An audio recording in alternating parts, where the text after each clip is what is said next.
V-Guard presents कौन जीत रहा है, को पावर्ड बाय सेंसोडाइन एंड विमल। बोलो जुबां केसरी। किस विषय में और काम उसको दे दिया जाए, किस विषय का, इतिहास का जानकार, और उसको आप फाइनेंस थमा दीजिए, और फाइनेंस का जानकार है उसको रक्षा मंत्रालय थमा दीजिए। आपकी अपनी, आपको लगता है दिल्ली की सरकार की वजह से ये जो गढ़ कभी शिक्षा, ये अभी तो हमको पहली बार ऐसा दिखाई दिया। मोदी जैसा विद्वान, उनके बाद सेकंड नाम अमित शाह, उनकी विद्वता, उनकी डिग्री, किस पे बात की जाए? स्मृति ईरानी, किस पे बात किया जाए? जय शाह पे बात किया जाए? किसकी योग्यता और किसकी डिग्री पे बात किया जाए? आप बताइए। ये देश की जनता खुद अवाक है। अब अपने दामन को पहले देखिए, फिर दूसरे पे सवाल उठा लिए। ठीक है, जो सवाल का दूसरा हिस्सा था, आप पसंद करते हैं या जो आपके परिवार की पुरानी पहचान रही है उसे आप ज्यादा पसंद करते हैं? ये विशेषाधिकार है तो नहीं कानून में आपको, लेकिन हमारी मीडिया ने जबरदस्ती ये विशेषाधिकार बना लिया है कि वो जिसे चाहे शंकराचार्य की डिग्री दे दे और जिसे चाहे माफिया बना दे। आप क्या पसंद करते हैं? हमको क्या, आप पूछो किसको क्या पसंद हो सकता है, ये कोई प्रश्न है? आप किसी को गाली बकिए तो कहिए कि आपको कौन सी तरह की गाली अच्छी लगती है। मैं जो हूं, मुझे जो हमारे क्षेत्र की जनता समझती है और जानती है, उसको आपके प्रस्तुत करने से दूर दराज कहीं लोग हो सकता है गुमराह हो जाएं, लेकिन बाकी तो ऐसा नहीं है। तो दूर के लोग भी आपको जानते पहचानते हैं, तो हमारे चाहने से उल्टा होगा ना? कैसे हो सकता है? हमारी इच्छा और चाही हुई चीजें एक्सेप्ट कैसे हो सकती है? यहाँ की जनता कोई फैसला लेती है तो हमारे देश की मीडिया, जो गोदी मीडिया कही जाती है, वो कहती है कि तो बड़े जातवादी लोग हैं वहाँ के, ये तो जात जीत गई और विकास हार गया। कहाँ पूछने जाते हैं आप कि हमारे देश के संचार मंत्री श्री मनोज सिन्हा जी, आरोप लगा था कि 2G के नीलामी में कुछ घपला हुआ है। ए राजा भी जेल चले गए, कनीमोझी भी जेल चली गई। 4G में क्या हुआ और फिर पूरा BSNL का कबाड़ा कैसे हो गया? 4 लाख करोड़ रुपया व्यय हुआ था भारत सरकार का। ये दुनिया की सबसे बेस्ट तकनीकी और मशीनें, अंतरिक्ष में हमारे टावर, और मिट्टी में मिला दिया। 4 लाख करोड़ रुपया। अब जो मंत्री है, हम उसके अगर मंत्री हों तो हमें उसका रिस्पांसिबल नहीं माना जाएगा। अजीब अंदाज है देखने और समझने का। अंदाज तो ये भी है कि जब गाजीपुर की बात होती है तो आपने सुना होगा, उन्होंने कहा था कि आजमगढ़ का नाम अगले 5 साल में हम बदल देंगे। बदल दे। क्या छुपा रखा है? कुछ नहीं छुपा, कुछ बीजेपी हासिल करना चाहती है। देखिए, अहंकार है। और आजमगढ़ के लोगों ने योगी जी को उनके इस वक्तव्य के लिए पुरस्कार दिया। विधानसभा चुनाव में प्रदेश में उनकी सरकार बनी, लेकिन गाजीपुर और आजमगढ़ में जहां सबसे ज्यादा बुलडोजर चला था, 0 है आजमगढ़ में, 0 है गाजीपुर में। अहंकार है। तो अहंकार तो महाराजा कंस को भी था। कोई भी खिलाफ बोलेगा सर कलम करा देंगे, उसको जेल में डाल देंगे। महाराजा उग्रसेन जो उनके पिताश्री थे, उनको भी जेल में डाल दिया।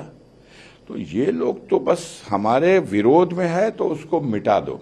एक और मुद्दा जो इंडिया गठबंधन केंद्र से मोदी को हटाना है, लेकिन जो एक अलग आपके सेट किया कर दी इंडिया अलायंस के लोग। अब 4 तारीख को एक शेर के जरिए कह दूं इसको, आंधी मगरूर दरख्तों को पटक जाएगी, बस वही शाख बचेगी जो लचक जाएगी और आसमां छूने का हो जाएगा खुद अंदाजा जब जमीन पांव के नीचे से सरक जाएगी।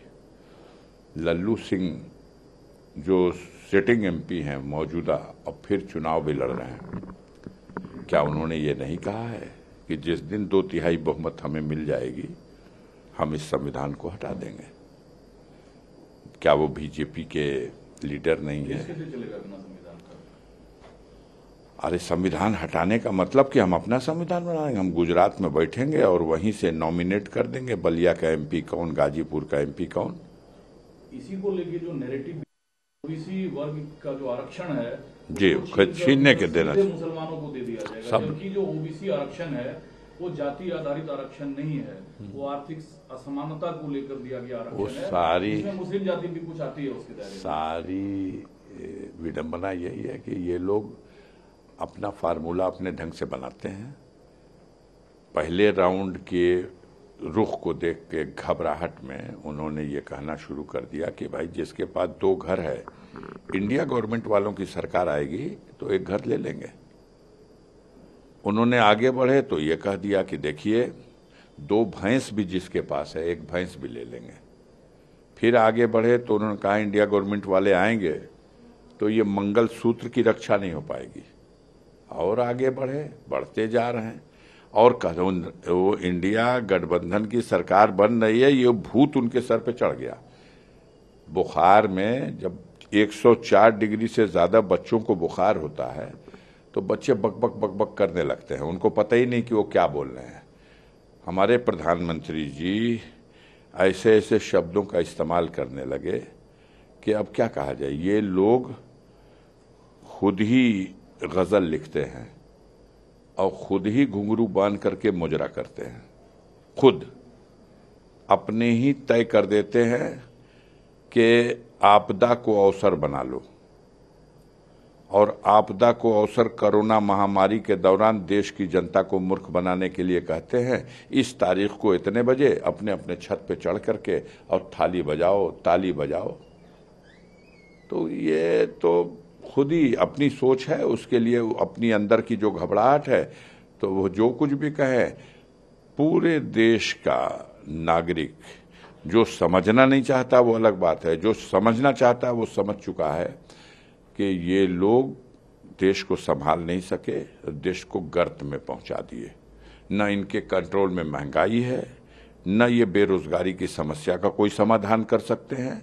और जो लूट मची हुई है देश में, चोरी, बेईमानी, घुसखोरी, इतने बड़े पैमाने पे कमीशन खोरी कि अब उसकी वजह से तो जनता निराश हो चुकी है। कोई इन लोगों पे अब विश्वास रहा है नहीं, कुछ भी कह डाले। लोअर कोर्ट से जो आप हाई कोर्ट का रुख किए हुए हैं, क्या उम्मीद है आपको? क्योंकि जो खबर सबसे ज्यादा छपती है आपको लेकर, उसमें ये कंफ्यूजन रहता है कि कैंडिडेट आप हैं, आप जीतेंगे, या अंत में आप अपनी जो पुत्री है नुसरत अंसारी उनके लिए अपील करेंगे? मैं आपके माध्यम से अपील करूंगा कि साइकिल चुनाव चिन्ह है मेरा। गाजीपुर 75 लोकसभा सीट से मैं समाजवादी पार्टी का कैंडिडेट हूं। इंडिया गठबंधन का मुझे समर्थन है और जनता झूम करके इस चुनाव में साइकिल वाला बटन दबा करके और शानदार जीत, एक नजीर बनाने वाली जीत गाजीपुर में दिलाएगी।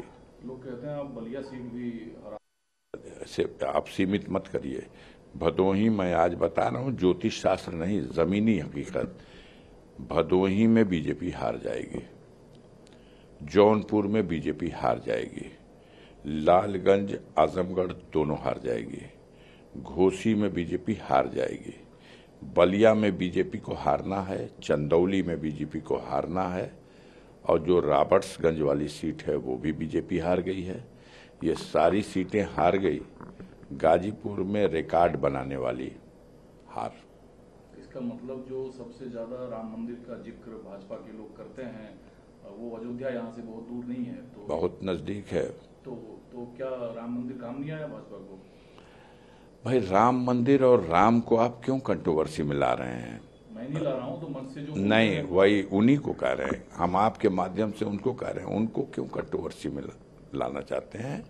है राम के वजूद पर हिंदोस्तां को नाज, और अहले सुखन भी कहते हैं उनको इमाम हिंद। उनसे क्या मतलब, उनसे वो एक आस्था है। आपकी ज्यादा अच्छी आस्था होगी, लेकिन उसको भंजाइए नहीं। आप उसको वोट में क्यों मनाने ला रहे हैं? राम को आस्था है, उनकी आराधना कीजिए, उनकी पूजा कीजिए, उनका दर्शन कीजिए, उनसे अपने कल्याण के लिए प्रार्थना कीजिए। कि आप ये कहिएगा कि हमने राम का कल्याण कर दिया इसलिए जनता हमको वोट दे दे, हंस रहे हैं दो लोग। 10 वोट भी इनको उस नाम पे तो नहीं मिलने वाला, समझ रहे हैं? ये नाम सोने का अंडा देने वाली मुर्गी का मामला है। ये लोग मुर्गी खा गए। 1-2 फेज के चुनाव के बाद मुसलमान है, क्यों ऐसा आपको लगता है कि अल्पसंख्यक समुदाय होने के बावजूद, वोटों में कम होने के बावजूद सबसे ज्यादा ये शब्द जो है मंचों से गूंजा? अब ये तो मोदी बता सकते हैं क्यों, बीजेपी बता सकती है क्यों। वास्तविकता ये है कि इन लोगों को अपनी सत्ता के जाने का भय सता रहा, और इतना गलत किया है सब कुछ इन्होंने। इनके पाप की गठरी इतनी बड़ी हो गई है कि वो भय है इनके मन में क्या होगा। इतना है कि वो लिस्ट बनाइए तो लिस्ट नहीं बन सकती। वो पाप इनको सोने नहीं दे रहा, वो पाप इनको चैन लेने नहीं दे रहा।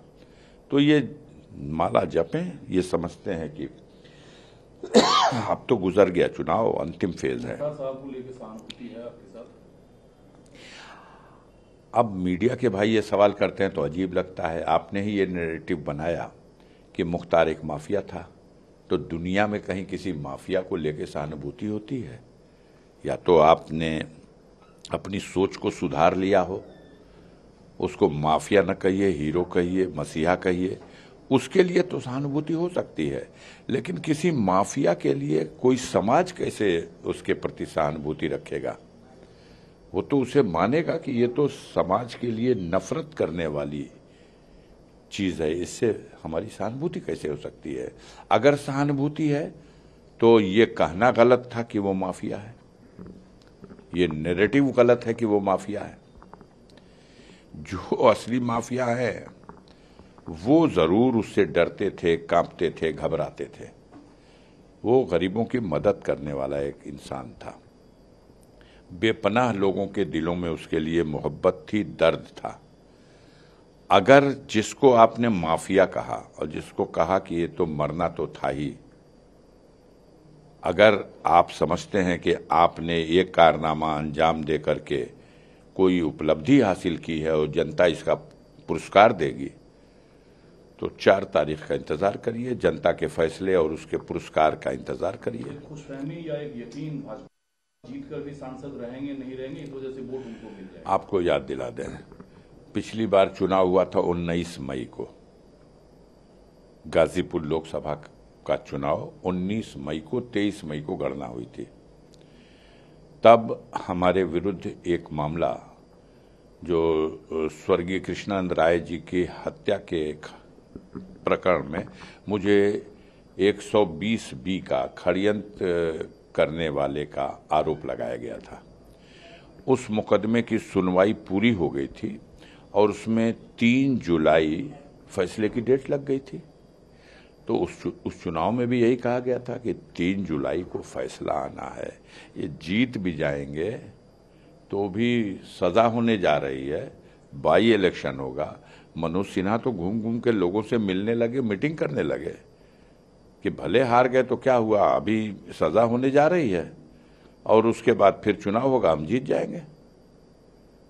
क्योंकि उनका षड्यंत्र तो विफल हो गया। तब जब 3 जुलाई 2019 को रिजल्ट आया तो मैं बेदाग बरी कर दिया गया और कहा गया कि ये सारे आरोप बेबुनियाद थे जो सिद्ध नहीं किए जा सके। इस बार भी वही होगा। क्यों? अभी तो भारत के हर न्यायप्रिय नागरिक की आखिरी उम्मीद कहीं जिंदा है तो लोकतंत्र के उस महान स्तंभ जिसे स्वतंत्र न्यायपालिका कहा गया है वहीं जिंदा है। ये लोग दबोचने की कोशिश कर रहे हैं, उनके कामों में इंटरफियर कर रहे हैं और सरकार की तरफ से उठा नहीं रखा जा रहा, उनको भी धमकाने में, दबाव में लेने में और अपनी वाली करा लेने में। लेकिन अगर कोई चिराग जल रहा है तो अभी वही चिराग जल रहा है, वो बुझ जाएगा तो देश अंधकार में डूब जाएगा। वी-गार्ड प्रेजेंट्स कौन जीत रहा है, को पावर्ड बाय सेंसोडाइन एंड विमल। बोलो जुबां केसरी।